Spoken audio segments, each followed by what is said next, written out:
Well, investigators finally getting a first look at the chemical attack site in Syria after nearly a week of being blocked from the scene. So what are Russia and Syria trying to hide? Here now to weigh in is former CIA station chief in Moscow, Dan Hoffman. Dan, great to have you with us this morning to talk about this. Good to be here. Thank you. So 5 days of delay in Syria, nearly, 11 days since the attack itself. What type of harm can that amount of time do to the investigation? Well, this is a crime scene, and if you talk to police detectives, they'll tell you that time is always of the essence. It's not like fine wine, which is going to get better with age. There's really three forms of evidence. You've got the victims of the attack, those who were helping the victims of the attack, and then the means of the attack, the sarin and the chlorine gases, and those dissipate fairly quickly. And the fact that the Syrians were able to get into this area and apply their security to it means that those who witnessed it probably are all gone by now. And so it's really going to be a challenge for the 9-person OPCW team to really find much evidence, and I think that was just part of Assad's calculus. Yeah, what will they be looking for first? Well, they'll still try to look for traces, I'm sure, of the chemical weapons, but again, that's going to be awfully hard 11 days after the attack. Right.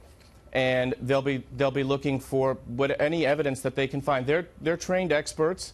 I'm just not that sanguine that they're going to find much. This was, again, Assad realizing he needed one last push against a rebel stronghold, and he knew that Russia has provided significant military help, that Russia would deter an attack from the West that would end Assad's regime and provide diplomatic cover. And so really, you know, this is it's a real tragedy. It's part of the Syria tragedy where 500,000 plus people have been killed.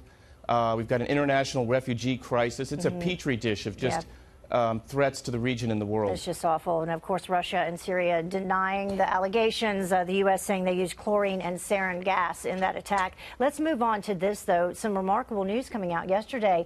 Apparently, President Trump's pick for CIA Director Mike Pompeo has met with Kim Jong-un. He did it over Easter. What do you think about that?